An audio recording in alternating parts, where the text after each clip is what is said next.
This is Diaspora TV, your number one global network.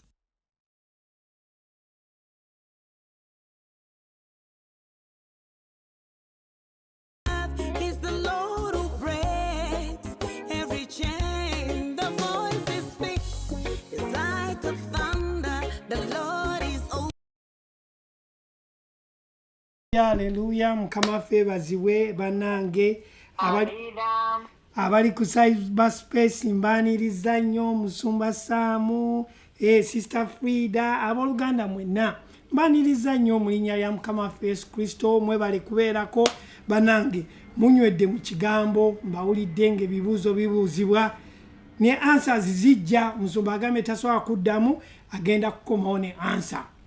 Abali ku Facebook ne ku YouTube tubaniriza nnyo. Olunaku lw'eggulo tetwasobodde kubeerako, tulina ebyatutawanyizaamu ne tutasobola kubeerako, naye olwaleero lunaku lwakuna tukomyewo nate mu Luganda nga bulijjo nti olunaku lwokuna tuyigiriza mu Luganda. Mukama feebazibwe. Kakati tugenda kusharinga nga bulijjo. Njagala oggyeyo essimu yo, oggyeyo Bayibuli yo, oggyeyo ekitabo kyo, oggyeyo ne kkalaamu, kubanga tulina okusharinga enjiri eno etambule egende n'abalala basobole ogiwulira. Okusomesa kuno kukulu nnyo, kubanga omuntu aba alina okuyiga ekigambo kya Katonda. Buli lw'otasomesebwa kigambo kya Katonda kikola mu butuufu, kiba kitegeeza nti ne bw'onooba okitegedde ng'ogenda kipracticinga, ogenda kikola mu bukyamu. Kakati bw'oba wadde omuntu omulala omukisa n'osharinga enjiri eno, kijja kuba kitegeeza nti asobola okugiraba eri gy'ali, asobola okugifuna, naye n'asobola okuwuliriza ebigambo bino. Okuyiga.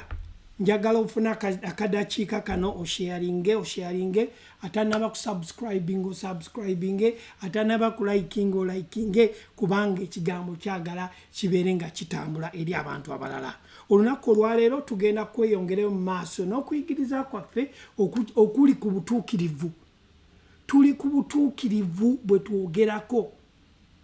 Amiina. Olwaleero mu Luganda twogera ku butuukirivu. Obutuukirivu obw'okukkiriza. Luli twayigiriza ku butuukirivu obw'amateeka n'obutuukirivu obw'okukkiriza. Kati mu ssaawa eno gye tulimu twogera ku butuukirivu obw'okukkiriza. Kansubire mu mpulira bulungi abali eyo mwenna, mbaaniriza nate katusabe. Taata, twagala okwebaza olw'akaseera kano olw'eggulo olwaleero nga tuzze mu maaso go. Tuli basanyufu nnyo olw'obutuukirivu bwe watuwa, olw'erinnya lyo lye tusanyukiramu.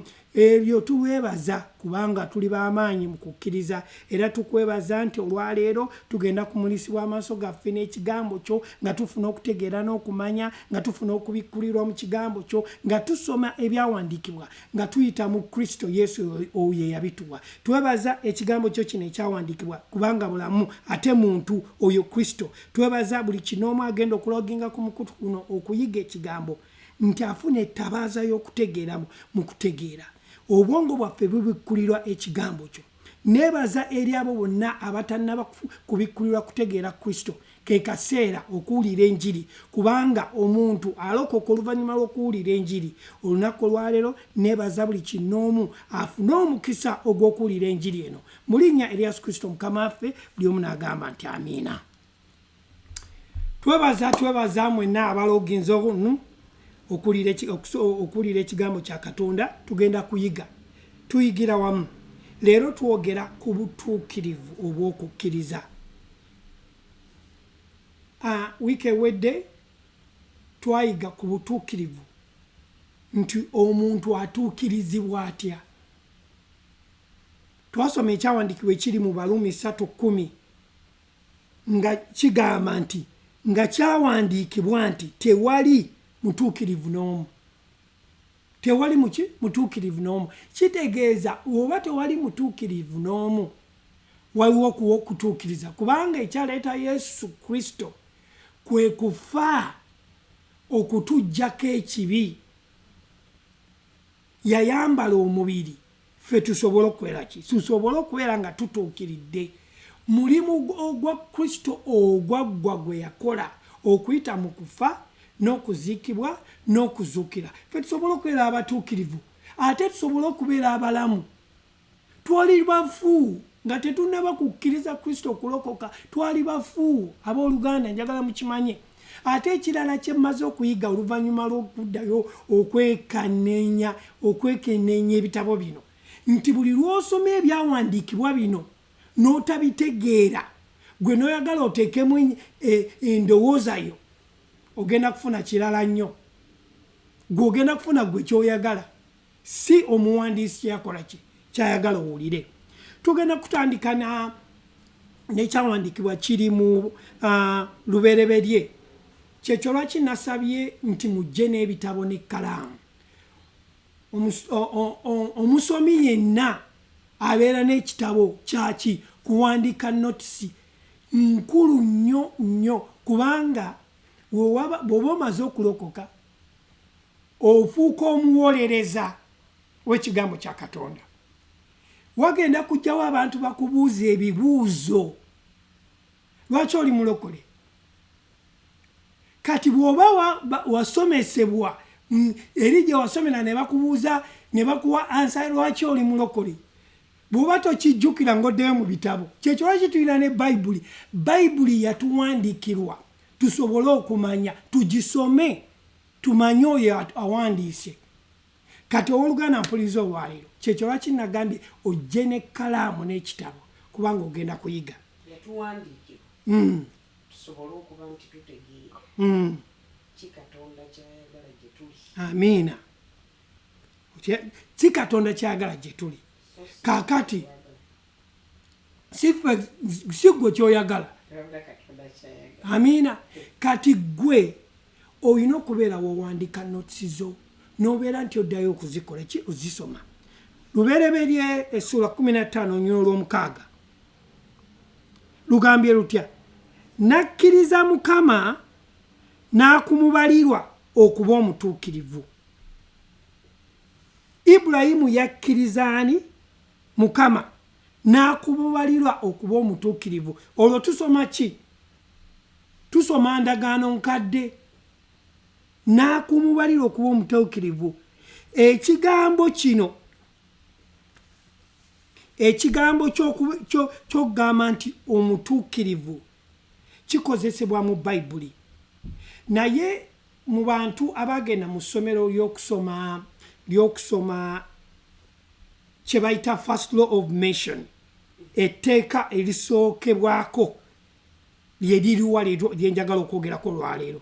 Etteeka erisookebwako oba omusingi ogw'etteeka eryo erisookerwako lirina ekiraga ekikozesebwa mu kusoma ebyawandiikibwa, nti bw'oba osoma ebyawandiikibwa olina okumanya w'otandikira okusoma ekigambo. Kati bwe njogera ku kigambo eky'obutuukirivu, wawe kyasookebwa okulabisibwa.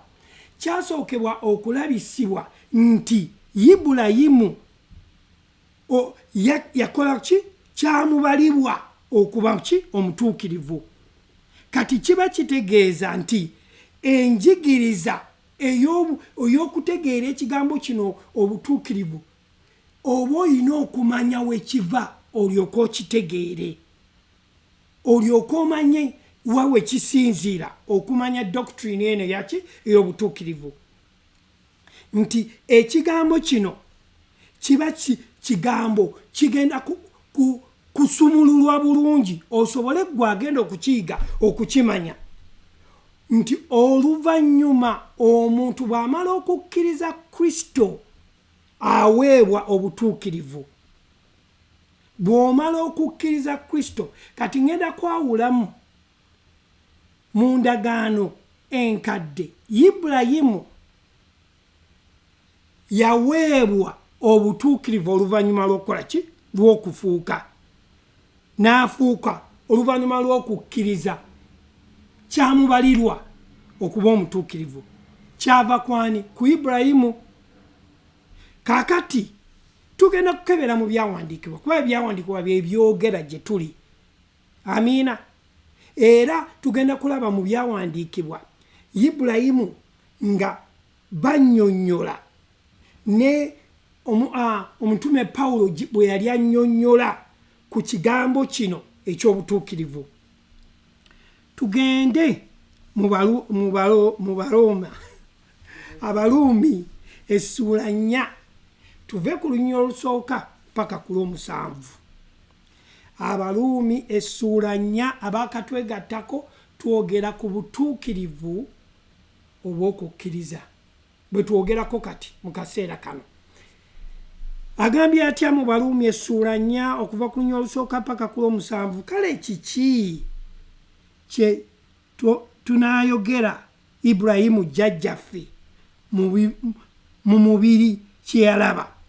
Kubanga Ibulayimu singa yaweebwa obutuukirivu olw'ebikolwa, singa alina ekimwenyumirizisa, naye talina mu maaso ga Katonda, kubanga ebyawandiikibwa byogera bitya? Ibulayimu n'akkiriza Katonda ne kimubalirwa okuba omutuukirivu. Olwokuna, kale omukozi empeera ye temubalirwa lwa kisa, naye ng'ebbanja. Olwokutaano, naye atakola kyokka n'akkiriza oyo awo obutuukirivu abatatya Katonda. Okukkiriza kwe aweebwa obutuukirivu, naye atakola kyokka n'akkiriza oyo awa obutuukirivu abatatya Katonda. Okukkiriza kwe kumubalirwa okuba omutuukirivu. Era nga Dawudi byayogera omukisa gw'omuntu, era nga Dawudi bw'ayogera omukisa gw'omuntu, Katonda gwagabira omutuukirivu awatali bikolwa, nti ne tugenda ku lw'omusanvu, baweereddwa omukisa abaggyibwako ebyonoono byabwe, ebibi byabwe byabaggyibwako. Aweereddwa omukisa omuntu gw'atabalirwa kibi. Bino bigambo biri mu Bayibuli. Aweereddwa omukisa kitegeeza nti bw'omala okukkiriza Kristo oweereddwa omukisa. So obutuukirivu obw'okukkiriza kirabo ekituweerwa eri omuntu, si lwa bikolwa byo, naye olw'omulimu Kristo gwe yakola. Ate kyenjagala bw'oba osoma ebyawandiikibwa bino, njagala omanye nti guno omulimu gwaggwa. Oweereddwa omukisa gw'amaze okukkiriza Kristo. Ebibi byo bikuggiddwako. Bwe njogera bwe ntyo, abantu abamu banfuna bubi, balowooza nga nze agamba nti mpa abantu okwonoona. Bannange, mba siwadde bantu layisinsi ya kwonoona, ate si nze ngibawa, be bajeewa. Naye buli lw'omala okutegeera nti kino kibi, toddayo kikola. Teweetaaga kuwa layisinsi. Naye oba olina okukula mu kutegeera Katonda n'omanya nti eyo simbalayo. Eyo simbalayo. Kyekyo lwaki twawandiikibwa ebintu bino, tusobole okuyiga. Naye bw'oba tobisomye tosobola kutegeera kiki ky'oli. Ate bw'oyagala gwe obisome ng'okyuse oyagala oteekemu endowooza yo, kigenda kubeerera kizibu nnyo, kubanga togenda kukula mu kigambo kya Katonda. Naye bw'onooba onookula, goberera ebyawandiikibwa kye bigamba. Ebyawandiikibwa bikugambye nti osonyiyiddwa gwe eyakkiriza Kristo, newankubadde endowooza yo ekyalowooza nti okyalina ekibi, oba weetaaga kusomesebwa okule mu kigambo kya Katonda. Atugambye ate olusembayo, aweereddwa omukisa omuntu Mukama gw'atabalira kibi. Kati gwe lwaki oyagala okwebalira ekibi? Amiina. Obutuukirivu obw'okukkiriza kitegeeza omulimu awatali kusalirwa musango. obutuukirivu olw'okukkiriza kirabo katonda kye yawa ekyobuteesaliza musango nga teweesaliza musango. Amiina. Tugende mu Baluumi kati tunagendako mu Baluumi kanyongere okukkaatiriza ku ky'Abaluumi kati tusomako okuva mu Baluumi essuula eyokuna ne olumiro olusooka paka olw'omusanvu. Olw'omusanvu lugenda nti baweereddwa omukisa abaggyibwako ebibi byabwe. Ebibi byabwe baweereddwa omukisa abaggyibwako ebibi byabwe. Ebibi byabwe bibaggyibwako.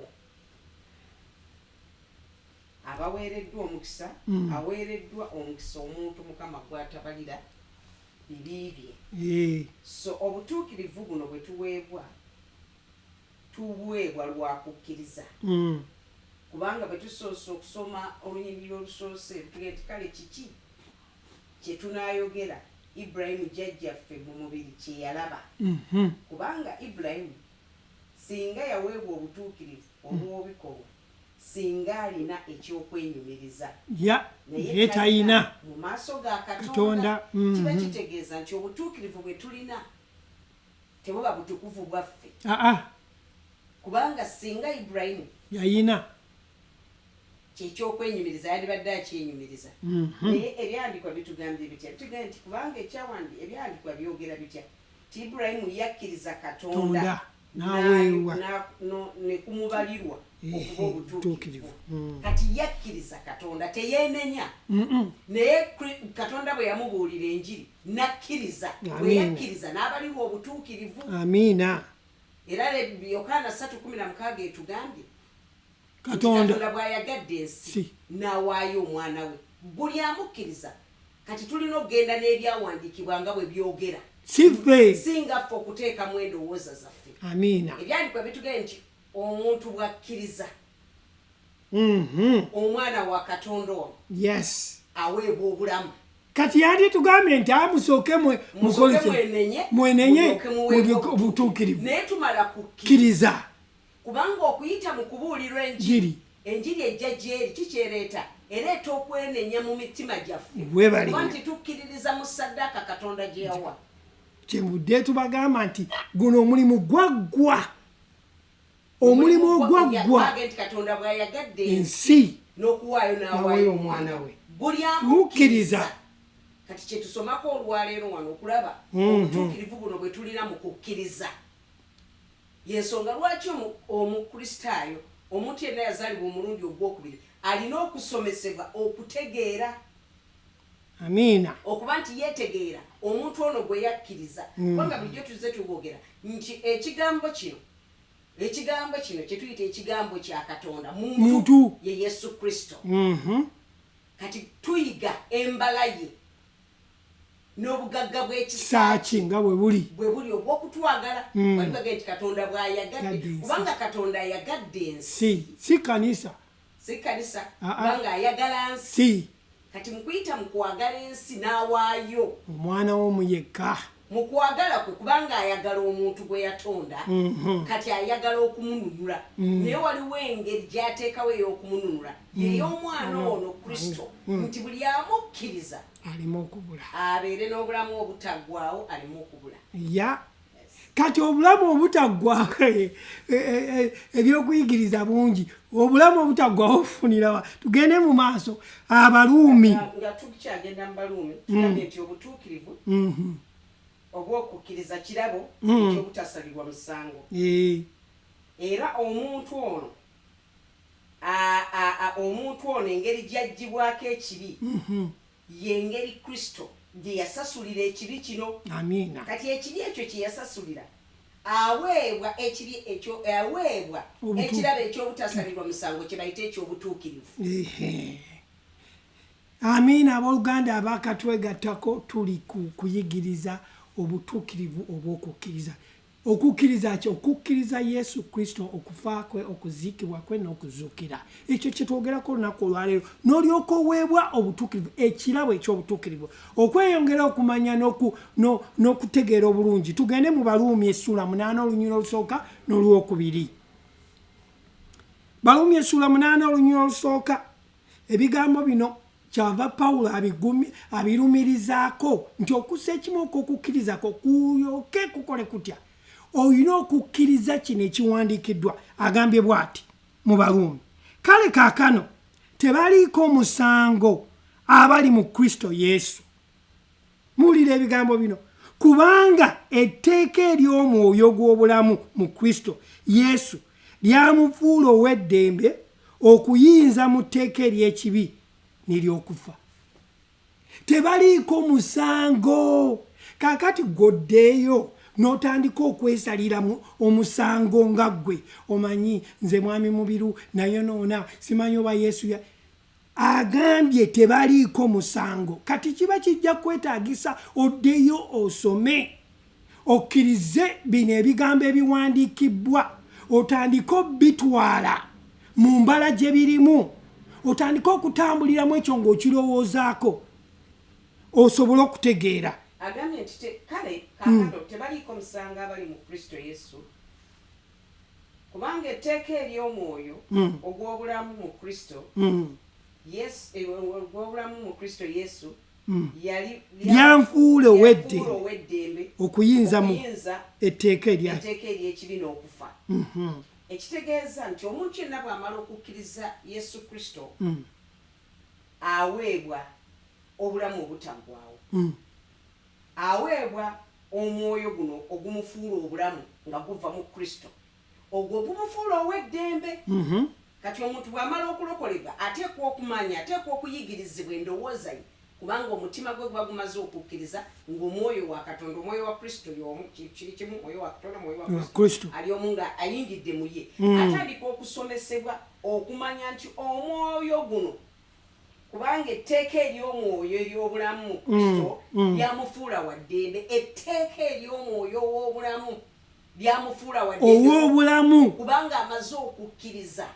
Bw'amala okukkiriza etteeka lino ery'omwoyo mu Kristo mu Katonda abeera wa ddembe. Kati abeera tasalirwa musango oba teyeesalira teyeesaliza kubanga etteeka lino ery'ekibi n'okufa limaze okumuggyibwako okuyita mu kukkiriza. Ate kankubuulire bino ebintu si bya fiiringi nti olina okukifiiringa, ebintu byakumanya omanya otya osoma ebyawandiikibwa bino n'obikkiriza okuba ekitundu ku ggwe n'otegeera nti kati tokyalina musango. Naye bwe twogera ebigambo bino bwe biti abantu abamu babifuna ne balowooza nti batuwadde gundi ey'okwonoona. Nedda, tetukuwadde. Bwe tweyongerayo wano mu maaso ku Lwomunaana atugambye nti tebakola ki? Tebaliiko musango. Kitegeeza tewali kwesalira musango. Kigambo kikulu nnyo ekyo ekigambo tewali kwesalira musango. Kigambo kikulu nnyo. Okwesalira omusango kijjawo obuki? Obutuukirivu. Bw'oweesalira omusango gwe n'otandika okwesalira omusango kiba kitegeeza tewategeera ki kyewakkiriza. Okwesaliza omusango kiba kitegeeza nti kati wabulawo obutuukirivu. Naye ng'ate obutuukirivu bukuweereddwa lwaki? Kubanga wakkiriza. Okukkiriza kuno mu Kristo mu ekyo kye yakola kye kikuweebwa obutuukirivu. Oweesaliza omusango oba ojjawo kiri. Naye kikuggisaawo ekyo olw'okuba tosomeseddwa, tosomye kwetegeera ki ky'oli okuyita mu byawandiikibwa. Ensonga lwaki byayogerwa ne biwulirwa ne biwandiikibwa tusobole okubisoma tusobole okuyiga. Amiina. Kati gwe ng'omukkiriza olina okumanya, nja kukyongera okikakatako, olina okumanya ekigambo kino kwesalira musango oba okwenenya ggwe kiva mu kwesalira musango n'otandika. Abakkiriza twesalira omusango. Kyova waliwo omuwandiisi wa Bayibuli, omuyigiriza wa Bayibuli bamuyita E.W. Kenyon. Oyo yayogera nti ekkanisa erina obuzibu kati eri abakkiriza nti beesalira omusango. Omuntu ava no ku kigambo kyasomye mu Bayibuli n'atandika okwesalira omusango. Amiina. Omuwandiisi wa Bayibuli oyo yaga nti omutawaana gwe tulina ng'abakkiriza kubanga omubiri gwa Kristo si kyekibi ni wabula okwesaliza omusango. Okwesaliza omusango gwe mutawaana gwe tulina. Kitegeeza okwesaliza omusango guno mutawaana munene nnyo eri ekkanisa.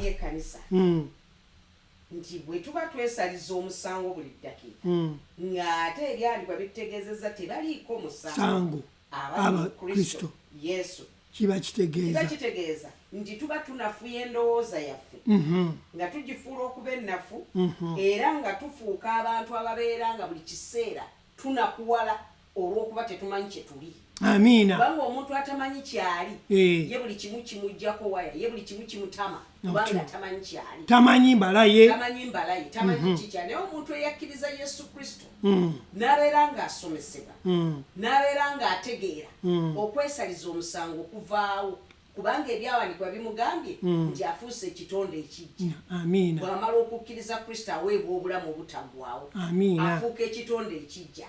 Ate abali mu Kristo tebaliiko musango olw'etteeka ery'omwoyo eribafuula okuba ab'eddembe. Amiina. Eryo eribajja mu kufa neribawa obulamu. Amiina. So kati omuntu bw'amanyi ebyo endowooza yetandika okulowooza obulungi n'atambulira mu buwanguzi obw'okuwangula buli mbeera na buli nkola y'omubi yonna gy'aleeta okulaba amunyigiriza kubanga amanyi okwetegeera omubi ne bw'ajja n'amugamba ekintu aba takisobola kukola ki, aba takyagenda na bigambo by'abantu byebamugamba nti ekyo kyali ng'ate takiri. Amiina. Buli lwogaana okutegeera ebigambo bino, buli lwe weesaliza omusango, kitegeeza ogenda kubeera nga tomanyi mbalayo, kitegeeza ogenda kubeera ne depression, kitegeeza ogenda kubeera nti ne insecurity, ogenda kubeera nga weetya, olina obukyayi, olina okutya gwe ng'omukkiriza. Kyova olaba nti buli we wabeerawo okwesaliza omusango obanga ajjewo obutuukirivu. Naye obutuukirivu bukyaliwo, kiva kati eri mu ggwe kutegeera kiki ky'oli. Amiina. Buli lwewesi bino kubeera nti weesaliza omusango, kubeera nga olina insecurities, okubeera nga oli depressed, teweemanyi mbalayo, zino ze twandiyise symptom ezigwa mu kwesaliza omusango olw'okuba tonnaba kufuna kubikkulirwa kwa butuukirivu kwonna. Kaakati gwe eyeesaliza omusango, okwesaliza omusango kino si kibi kyokka, naye kibi eri ekkanisa kati nti mu bbaluwa ya Yokaana ano akyogerako, tugenda kukikebera tulabe ekyo kye kisinze okumenya ekkanisa. Kati tulabe ebbaluwa ya Yokaana bw'ekyogerako wano. Ebbaluwa ya Yokaana esooka essuula 3 tugenda kusoma okuva ku lunyolo 19 paka ku 21. Ebbaluwa ya Yokaana abakatwegattako tuli ku butuukirivu obw'okukkiriza bwe twogerako. Kigambye bwe kiti, ebbaluwa ya Yokaana esooka essuula 3 okuva lunyolo 19 paka ku 21. Kino kwe kutegeeragana nti nga tubuli b'amazima ne agambye ate wano ku kino kwe kutegeeranga nga tuli b'amazima nga tetuwakanya mitima gyaffe mu maaso ge mu buli kigambo omutima gwaffe kye gutasalira kutusinga kubanga Katonda asinga obukulu omutima gwaffe era ategeera byonna. Abaagalwa, omutima bwe gutakusalira kutusinga tuba n'obugumu eri Katonda. Abaagalwa, omutima bwe gutusalira okutusinga tuba bagumu eri Katonda. Ekigambo kino okumanya kikulu nnyo musingi fe okutegeera nti tetulina kubeera nga tubonyaabonyezebwa eri ekigambo kino ekyokutusalirwa omusango mu bulamu buno bwe tulimu bwe twakkiriza. Kati ffe ng'abakkiriza tulina okumanya amazima mu mitima gyaffe ne tubeera ne tumanya nti ki twakkiriza Kristo tetusobola kwesalira musango kubanga twasumululwa, naye tulina kukimanya tutya? Tulina okukisoma ne tukimanya mu mitima gyaffe.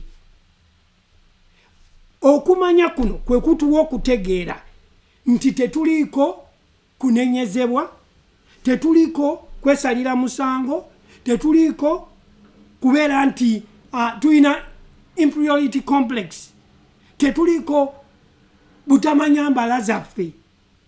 Amiina.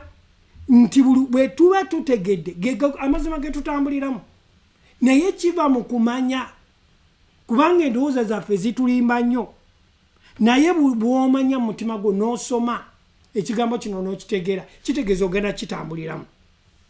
Nga bwe ŋŋambye, si bintu bya feelingi, bintu bya kumanya, si bintu bya mbeera oba bya kudefininga. Abantu banaalowooza batya, abantu banaagamba batya, kasitodda mu bantu banaayogera batya, olwo tomanyi. Naye bw'osoma n'omanya n'otegeera n'omanya nti omutima tegulina kusalira musango. Okwongereza ku ekyo nga tukyali mu bbaluwa ya Yokaana esooka essula 3 ku lunyiriri olwabiri tugambye nti mu buli kigambo omutima gwaffe kye gutusalira okutusinda, kubanga Katonda asinga obukulu omutima gwaffe era ategeera byonna. Amiina. Abaagalwa, omutima bwe gutatusalira kutusinda tuba n'obugumu eri Katonda. Nti omutima gwaffe bwe gutusalira tulina okumanya nti Katonda yasinga obukulu. Amiina. Era ategeera byonna. Naye olw'okuba nti Katonda oyo omwoyo wali mu ffe gutuwa obugumu. So ekigambo kino okumanya gwe musingi, era omuntu bw'aba tamanyi aba tamanyi, era mu butamanya obwo bumuleetera okuba nti anyigirizibwa n'okwesaliza omusango mu bulamu buno. Amiina. Naye nga kye tulina okumanya ge mazima, era amazima ago gabeera mu mutima gwaffe. Gajja gatya? Olw'okumanya nti bwe tusoma ne tutegeera nti emitima gyaffe bwe gitatusalira tuba n'obugumu eri Katonda, kubanga Katonda yasinga obukulu. Amiina. Yategeera byonna. Kati bwe mmanya nti Katonda ali mu nze yategeera byonna, mba sirina kwesaliza musango, kubanga mba ntegedde. Kiva mu kutegeera, kiva mu kusomesebwa, kiva mu kumanya nti omuntu ono gwewakkiriza Yesu Kristo takusaliza musango, ate yategeera byonna. Ate ye mwoyo gwe guli mu ggwe ogwo ogw'obulamu ogwakufula ow'eddembe. Kati bw'omanya buli kintu kyonna ekijja okukyalenjinga mundayo, oba omanyi nti kino ekinkyalenjinga tekigenda kunnyiiza, kubanga Katonda atuula mu nze w'amaanyi okuba nti anempoweringa okukola ekintu ekituufu. Amiina. Byonna biva mu kutegeera nti omuntu alina okuba nti asomesebwa n'afuna okutegeera. Nti omuntu bw'ategeera akolera mu kutegeera. Omusomesa bw'ategeera okusomesa subject gy'asomesa gisomesa abaana n'okutegeera. Omusawo bw'amanya nti eno y'engeri y'okujjanjaba omuntu kubanga aba asomeseddwa. Kati naffe abakkiriza naffe tusomesebwa, era Yesu agambye abayigiriza be n'abatuma n'abagamba nti mugende mubafuule okuba abayigirizwa, nga mubayigirizanga. Yali amaze okubasomesa, kati abatuma pereddwa obuyinza mu ggulu ne mu nsi. Naye ng'obuyinza bw'abeera yali amaze okubasomesa ebbanga lyamala nabo kati aweereddwa obuyinza okuyita mu kufa ne mu kuzikibwa ne mu kuzuukira abatuma okugenda okufuula abantu okuba abayigirizwa babafuula batya okuba abayigirizwa nga babasomesa era yensonga lwaki Pawulo agambye mu Befeso 4 nti yanyaga ebirabo naawe abatume naawe abannabbi naawe abayigirizwa naawe abasomesa b'enjiri n'abasomesa omulimu gwaki gwakusomesa abantu kukula kutuuka mu kigero ky'okumanya ekyokutegeera Kristo. So kati buli muntu yenna akkirizibwa afuuka okuba disciple ya Kristo ng'atambulira mu kuyigirizibwa kw'okumanya asobola okuba nti ayigiriza abalala. Kyova olaba nti discipleship nkulu nnyo eri omuntu eyakalokoka ng'omufuula okutegeera kiki kyali mu Kristo okutambula olugendo olwo. Tuli ku kigambo ky'obutuukirivu obw'okukkiriza. Obutuukirivu obw'okukkiriza teweesalira musango. Okwesalira omusango tekiva eri Katonda. Okwesalira omusango omutima gwo gusobola okusaliza omusango ne gukuleeta mu kunyiikiwala ne gukuleeta mu kubeera nti teweemanyi kiki ky'oli ne gukuleeta mu kunakuwala. Abantu banakuwala ne bagenda ne waba dokita nga banakuwadde ne bukuleeta mu kwekyawa olw'okuba weesalira omusango. Naye buli lw'oyigiriza n'okula mu kigambo kya Katonda obeera ne confident mu Katonda n'omanya newankubadde waliwo ekinyigiriza naye ali munze w'amaanyi. Amiina.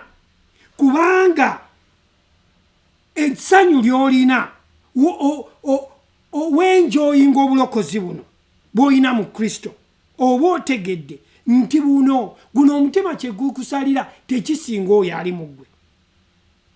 Okwesaliza omusango kibi nnyo.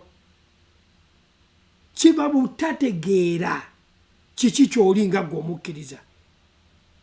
Era abakkiriza bangi bwe batamanya kiki kye bali babeera ku nsi kuno nga bakkiriza Kristo naye ne bafiirwa emiganyulo gyabwe ku nsi kuno olw'okuba tebategedde kiki kye bali. Obulokozi tebubagibwako naye bafiirwa emiganyulo egy'okutambulirwa mu buwanguzi. Amiina. Tugenda mu kyawandiikibwa tukyali mu Yokaana ebbaluwa 3 tugende ku 21. Yokaana esooka sula 3:21. Abaagalwa, omutima bwe gutakusalira kutusinga tuba bagumu eri Katonda.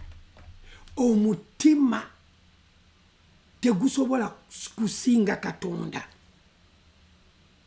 Kyekyo lwaki tubeera ne confidence mu nkolagana eno gye tulina ne Katonda.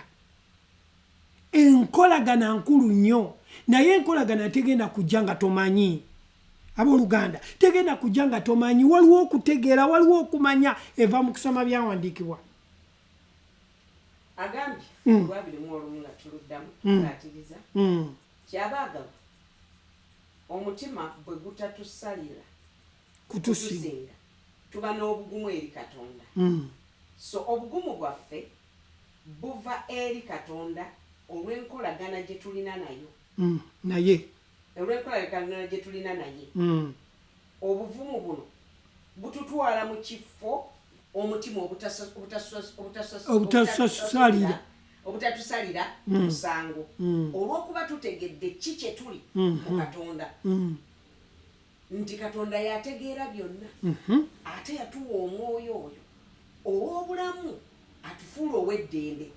Kati eddembe lino lijja lite eddembe lino lijja mu kutegeera. Buli kintu kyonna kiva mu kutegeera nti omuntu bw'ategeera taddamu kunyigirizibwa. Omuntu bw'ategeera taddamu mulabe kuleeta kunyigiriza kubanga ekikuleeta okunyigirizibwa kwe kuba nti oli ignorant about ebintu bya Katonda nti tobitegeera wakkiriza naye kye wakkiriza tokimanyi tewakitegeera. Kiba kitegeeza ndowooza yo tesomeseddwa kuba nti otegeera ebintu bino. Kyova olaba atugambye nti wali mu Baluumi 8:2 tebaliko musango abali mu Kristo Yesu. Kiba kitegeeza nti gwe olina okusoma n'otegeera ekyawandiikibwa ekyo n'otaddayo kwesalira musango abo abali mu Kristo ate babeera batya nti balina omusango ng'ate ekyawandiikibwa kyekyogedde kitegeeza nti etteeka ery'obulamu mu Kristo eriri mu Kristo lyatusumulula okuva mu kufa. Twali bafu nga tukyali mu bibi byaffe naye twasumulula bwe twakkiriza saddaaka gye yawaayo.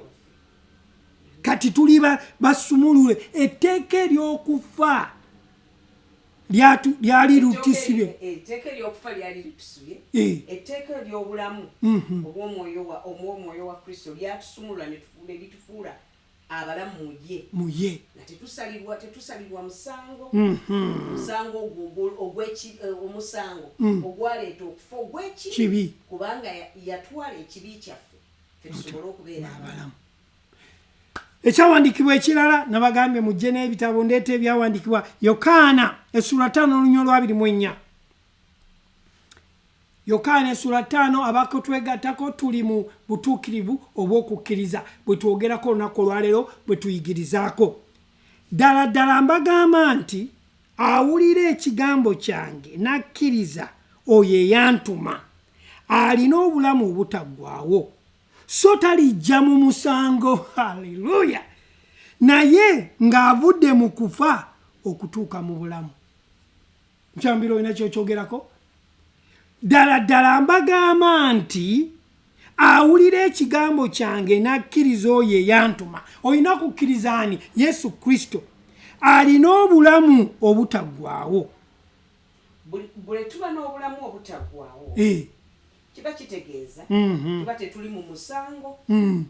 Tosobola kuba na bulamu bwa lubeerera ate n'obeera mu musango. Kubanga ekyandikwa kitugambye nti ddala ddala mbagamba nti awulira ekigambo kyange n'akkiriza oyo eyantuma alina obulamu obutaggwaawo. Kati bw'obanga wakkiriza nga wazaalibwa omulundi ogwokubiri nga wakkiriza enjiri ya Mukama waffe ng'ekigambo kino bwe kigambye ekitegeeza olina obulamu obutaggwaawo era ovudde mu kufa n'oweebwa obulamu. Kati olina obulamu. Bw'obanga olina obulamu ate tosalibwa musango ate musango kubanga wakkiriza ekibi ky'okuggyibwako n'okkiriza obwakatonda okukolera mu ggwe. Bw'obanga wakkiriza obwakatonda okukolera mu ggwe kiba kitegeeza toliiko kibi. Ekibi kyekiriwa? Ekibi kyekyobutakkiriza. Ekibi bwe butakkiriza mwana wa Katonda, bwe butakkiriza mu bwakatonda okuba nti bufugira mu ggwe. Ekyo kyekibi. Era bw'omala okumanya otandika okweyagalira mu bulokozi. Naye bw'oba totegedde kiba kitegeeza ogenda kwetwala mu kifo eky'obutanyumirwa butuukirivu. Bwebale nnyo. Ojja kuba tonyumirwa butuukirivu bwakuweebwa. Ogenda kubeera ng'oli mu butamanya mbalayo. Ogenda kubeera ng'oli depressed ng'obwedda bwe tubyogerako. Ogenda kubeera nti ofuna anxiety weetaaga psychiatric doctor bakumufunire. Okitegeera olw'okuba tomanyi ky'oli. Naye ng'ate obulamu obulina. Gwebale nnyo. Kikutwala kusomesebwa oba kusoma byawandiikibwa bino okusobola kuba nti otegeera kiki oli mu Katonda. Bino byonna ebyokufuna anxiety, ebyokweraliikirira, ebyokubeera depressed, ebya inferiority complex, ebyo byonna bijja olw'okuba tofunye kubikkulirwa kutegeera kwa butuukirivu buno bwe waweebwa. Yensonga lwaki omulabe abeeranga buli kiseera akunyigiriza akufunyirizamu ebyo era akutwala mu mbeera mu environment eyo mwana akubeera ng'akusaliza omusango otyo ng'era akujjukiza biki bye wakolanga edda ng'akujjukiza biki bye wakolanga ng'akunyigiriza lwaki olw'okuba nti tonnaba kwetegeera ate n'okuba nti ebbanga liyise ng'ekkanisa tetusomesa ngeri ki gye twatukuzibwamu era okusomesa kuno oba doctrine eno ey'okusomesebwa okuba nti tusomesebwa nti tetuliiko kibi. Ate era omuntu ali mu nsi muno alina omubiri tayinza kubeera nga taliiko kibi. Tasobola kuba nti taliiko kibi ng'ali mu mubiri gwe. Waliwo engeri y'okuwonya ekibi kino. okuwonya ekibi kino si kwe kuba nti toliiko kibi naye okuwonya ekibi kino yeddagala lya Katonda eryokuweebwa erijjawo ekibi weebwa obutuukirivu. Okuwonya ekibi kiddemu mwamukyala mbiru kiddemu batuwulire bulungi abatuuliza. Okuwonya ekibi lyeddagala lya Katonda erijjawo ekibi n'oweebwa obutuukirivu. Eddagala ebbaluwa ewandiikibwa prescription eyo nejjawo ekibi n'oweebwa obutuukirivu. Twayogedde luli obutuukirivu kirabo ekiva eri Katonda okuyita mu Yesu Kristo, okuyita mu kufa, mu kuziikibwa n'okuzuukira. Kati bw'okkiririza mu mulimu ogwo oweebwa obutuukirivu. Bakuliiso ekisooka essula 15:3 lutugambye lutya? Mutamulukukenga mu butuukirivu so temwonoonanga. So kati bwe tugenda tuyiga Pawulo baluwa zino awandiika Abakolinso abawandiikira abo abamaze okukkiriza kuba tasobola kugamba mutamulukukenga nga tebalokokanga. Kati awandiikira eri abamaze okukkiriza nti mutamulukukenga mu butuukirivu so temwonoonanga. Kati atuyigiriza engeri y'okutambulira mu kumanya.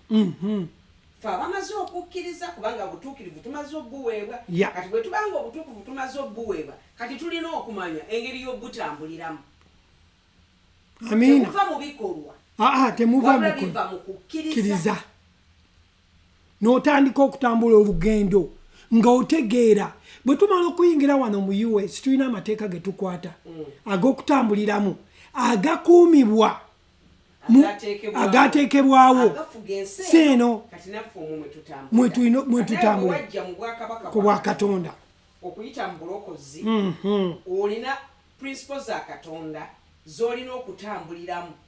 Kati olina okuzisomesebwa okusobola okuba nti oziyiga n'ozitambuliramu. Naye ng'okusingira ddala obutukuvu buno tusooka bufuna lwa njiri. Yes, kuwulira njiri. Tuwulira enjiri. Enjiri kikyegaba? Enjiri etuwa obutuukirivu. Etutwala mu kumanya kw'obutuukirivu. Tugende mu kyawandiikibwa ekirala wano ekitulaga kiri Pawulo awandiika Abaruumi essuula 1 olunywa olw'16 n'olw'17. Bino ebyawandiikibwa bye byongera okutuyigiriza okutulaga Katonda engeri kiki kyatuwa eri omuntu ono Kristo tusobole okumumanya gwe tusoma kati tumumanye. Abaruumi essuula 1 olunywa olw'16 paka ku lw'17 kubanga enjiri tenkwasa nsonyi kubanga ge maanyi ga Katonda olw'okulokola eri buli akkiriza okusookera ddala ku Muyudaaya n'eri Omuyonaani. Kubanga mwoyo obutuukirivu bwa Katonda bubikkulibwa obuva mu kukkiriza okutuusa mu kukkiriza nga bwe kyawandiikibwa nti naye omutuukirivu anaabangawo mulamu lwa kukkiriza. Okitegeeza omuntu amala kubuulira njiri kyasooka okufuna mu njiri bwe butuukirivu. So obutuukirivu buno gwe musingi ogw'enkolagana ne Katonda era gwe musingi ogujja gy'oli okuba nti owangula ekibi ne Sitaani era gwe musingi oguli mu ggwe ogutufuula okuba nti oli muwanguzi mu bulamu. Gwe musingi kwosi omanyi omusingi gwe gusimibwa okuteekako enju. Kati guno gwe musingi obutuukirivu bukuweebwa tobukolerera kirabo ekiva eri Katonda. Agambye nti kubanga enjiri tenkwasa nsonyi kubanga ge maanyi ga Katonda okulokola eri buli akkiriza okusookera ku Muyudaaya era n'eri Omuyonaani.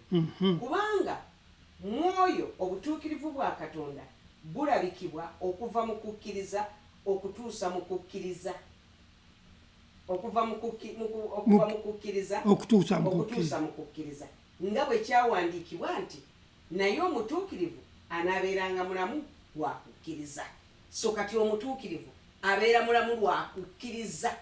Kati obutuukirivu si kwe kukkiriza bino okukkirizagana amateeka ge tukwata thou shall not do this thou shall not do that okitegeera naye okkiriza Kristo omwana we his son okkiririza mu linnya ery'omwana wa Katonda Yesu Kristo. Kati n'olyoka ofuna obutuukirivu ne bulyoka n'otandika obutegeera. Obutuukirivu businziira okusinziira ku ekyo omwana wa Katonda kye yakola. Obutuukirivu okukkaatiriza ku ekyo obutuukirivu obw'okukkiriza tetukolerera bukolerere, tebuva mu bikolwa, wabula buva mu kubufuna, tuburisiivinga, tubufuna okuva kubanga obutuukirivu obwo si lwaffe, naye obutuukirivu obwo butuweebwa olwa omulimu Kristo gwe yakola. Olwo omulimu Kristo gwe yakola ogwaggwa kuziikibwa n'okuzuukira. Bwe tweyongerayo mu Baluumi essula 10 olunyiriro olwokutaano n'olunyiriro olw'omukaaga ayogera atya kubanga Musa awandiika obutuukirivu obuva mu mateeka nti abukola ye aliba mulamu mu obwo. Akola obutuukirivu obwaki obw'amateeka aliba mulamu mu obwo obutuukirivu. Naye obutuukirivu obuva mu kukkiriza bwogera bwe buti nti toyogeranga mu mutima gwo nti ani alirinnya mu ggulu okuleeta Kristo wansi. So obutuukirivu obw'amateeka obutuukirivu obwo obw'amateeka bwo businziira ku bikolwa ebikolebwa ne ku lifestyle y'omuntu. Bwe butuukirivu obw'amateeka bwe bukola era ekyo kye busaba. Obeera mulamu ku ebyo by'okola. Obeera mulamu ku ebyo by'okola. Obutuukirivu obw'amateeka. Era obutuukirivu obwo tebusobola kutukuza. Tebusobola. Era obutuukirivu obwo tebukuwa points eri Katonda. Kati okoze nnyo, owadde nnyo, okoze newankubadde birungi ebyokuwa n'okuba n'empisa ennungi. Naye tebukufuula kuba ekyo. Era tosobola kufuna ekyo kuva eri Katonda. Era ekyo obutuukirivu si kwe kuba nti Omukristaayo alina okubeera n'empisa ennungi. Nedda. Obutuukirivu obutuweebwa bwe bulamu obujja obwo obwatuweebwa okuva ku mulimu Kristo gwe yakola. Bwe tweyongera ne tusoma Abaluumi essula 10 olunyiriro olw'omusanvu. Baluumi essula 10 olunyiriro olw'omusanvu lugamba lutya? Newankubadde nti ani alikka emagombe kwe kulinnyisa Kristo okuva mu bafu. N'olwomunaana naye bwogera butya nti ekigambo kiri kumpi naawe mu kamwako ne mu mutima gwo kyekigambo ky'okukkiriza kyetubuulira olunaku olwaleero. So ekigambo eky'okukkiriza kyekyobutuukirivu obw'okukkiriza era ekigambo ekyo kyekikuleetera okwatula nti Kristo kubanga okkiririza mu mulimu gwe yakola era n'okkiririza mu ekyo ekyaggwa. Amiina. Osinziira ku ki? Ku mulimu ogwo ogwaggwa gw'osobola okuba nti bw'oyimirira eri Katonda toliiko kyakunenyezebwa wabula oli mutukuvu. Gwe oli mutukuvu. Tugenda kweyongera ku kyawandiikibwa nga tuli kumpi kumaliriza. Tugenda mu Baluumi essula 10 olunyiriro olw'omwenda lugamba butya? Kubanga bw'oyatula Yesu nga ye Mukama n'akamwako n'okkiriza n'omutima gwo nti Katonda yamuzuukiza mu bafu olirokoka. Bw'oyatula Yesu, bw'oyatula n'akamwako okkiriza na mutima gwo n'oyatula n'akamwako nti Yesu nti Katonda yamuzuukiza mu bafu oweebwa obutuukirivu bwa kukkiriza. Buno bwe butuukirivu obusanyusa Katonda. Obutuukirivu obusukka ku kino ozannya nabwo buzanyi. Wabula ensi erina eddiini yaayo. Eddiini yaayo eyo erina qualification zaazo ezireeta okuba nti zikolagana mu ngeri eri Katonda nga zaabikolwa. Era eddiini eno yo eyagala omuntu alina empisa ennungi ng'ofuba okuba ensi bwetyo bw'erowooza. Mbeeroza ofuba okubeera omuntu omulungi oli mutukuvu oli awo okola ebikolwa ebirungi. Eyo ensi bwetyo bw'erina eddiini yaayo. naye nga yeerowooza nti bwekola ebintu ebifaanana bwe bityo esobola okusanyusa Katonda naye obwo si bwe butuukirivu bwa Katonda wabula obutuukirivu bwa Katonda gwe mulimu Kristo gwe yakola ogwaggwa ogwo omulimu ogwoyakola ogwaggwa kwe kukkiriza kwe tuba n'omulimu ogwo kwe kutufuula okuba abatuukirivu ba Katonda. Tweyongereko wansi wano olabe bw'agamba mu Baluumi 10:11 kubanga ebyawandiikibwa byogera nti buli amukkiriza talikwasibwa nsonyi. Kubanga ebyawandiikibwa byogera nti buli amukkiriza talikwasibwa nsonyi. So okukkiriza kuno okuli mu Kristo kuleeta okuyimirira ne Katonda webale nnyo n'obeera kutwala mu kifo kuba nti oli bumu ne Katonda nga teweesalira musango. Genda ku bwe tuba tuzzeeyo okemabega mu Baluumi essuula ey'okunanoonya olwokutaano agambye bw'ati essuula nnyo olunnyi lwakutaano Baluumi zino byonna bituyigiriza kutegeera naye atakola kyokka n'akkiriza oyo awa obutuukirivu abatatya Katonda okukkiriza kwe kumubalirwa okuba omutuukirivu naye atakola kyokka n'akkiriza oyo awa obutuukirivu abatatya Katonda okukkiriza kwe kumubalirwa okuba omutuukirivu. Okitegeera agambye nti ensi bw'olaba nti ekigambo obutatya Katonda kye kigambo omumenyi lwaki w'amateeka bonna abajeemu babalirwa buki bamenyi b'amateeka. Katonda awa obutuukirivu eri abajeemu oba abatatye Katonda.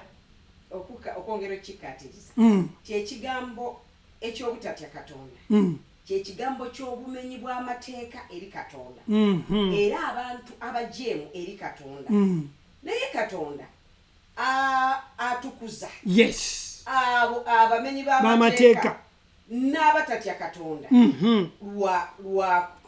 lwakukkiriza otyo era baweebwa okukkiriza olw'omulimu baweebwa obutuukirivu olw'omulimu Kristo gwe yakola. Kati bwe tumaliriza na luno olunyiriri lwa Abakolisi ekyokubiri essuula 5 olunyiriri 19 paka ku 21.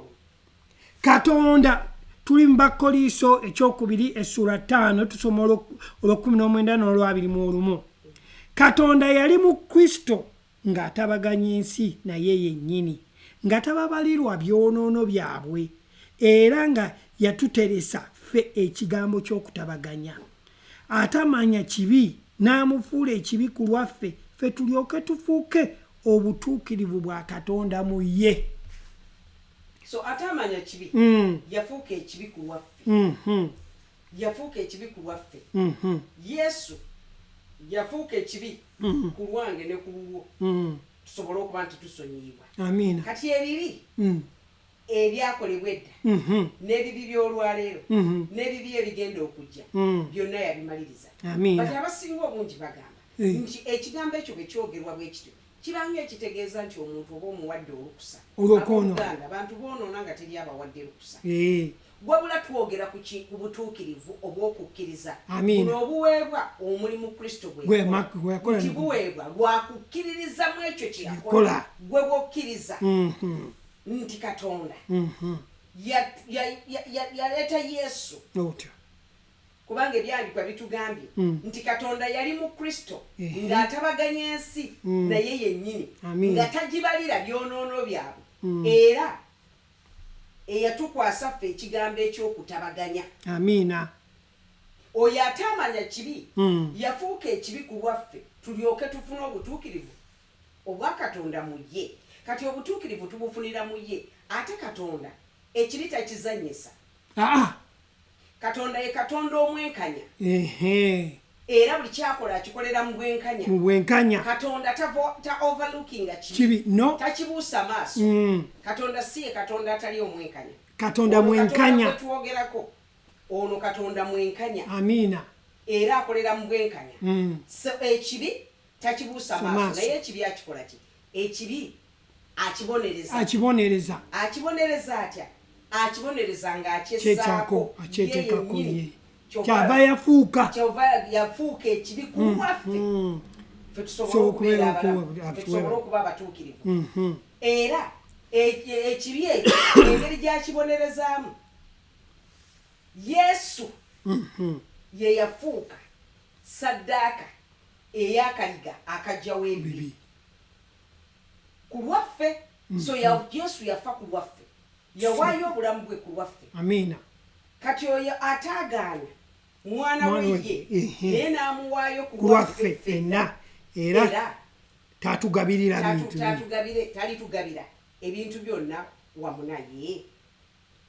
Amiina. Kati bw'abanga yawaayo obulamu bwe ku webale nnyo kitegeeza ebintu byonna bye yabikolwa ku bwaffe, ebyokuba obutuukirivu, ebyokumumanya, ebyokumutegeera, byonna ebyo bye byamuleeta atuzze mu kifo ekyokutabagana ffe ne Katonda. Ekyo kye kituweesa obutuukirivu olw'okukkiririza mu mulimu gwe yakola.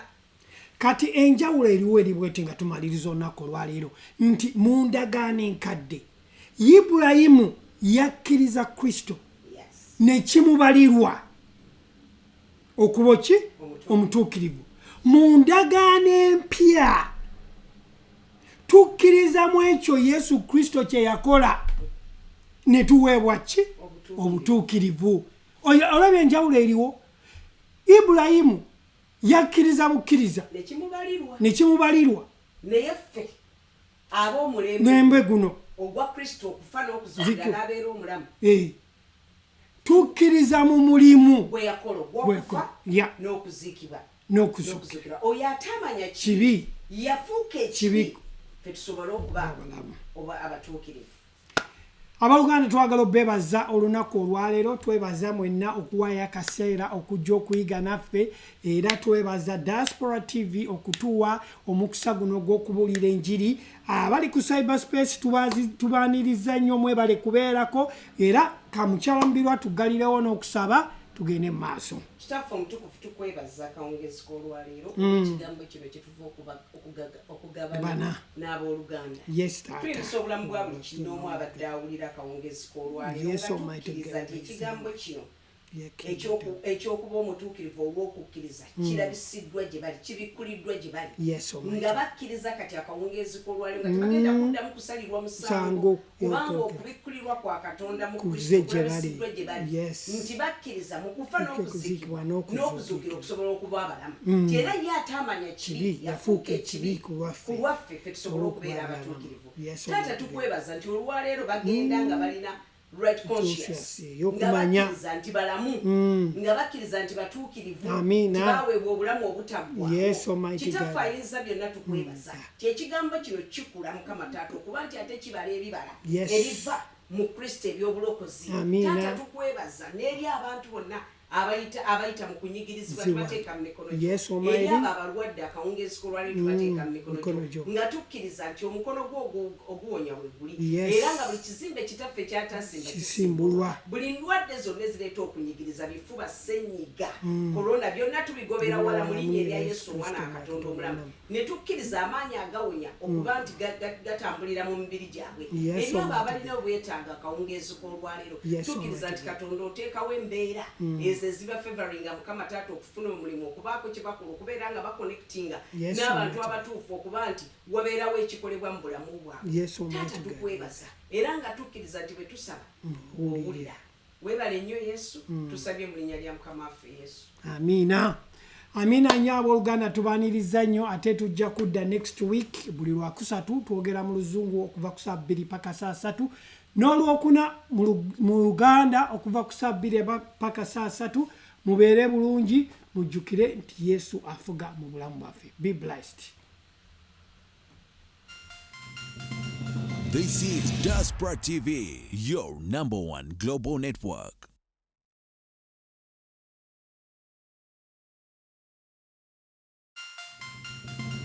This is Diaspora TV, your #1 global network.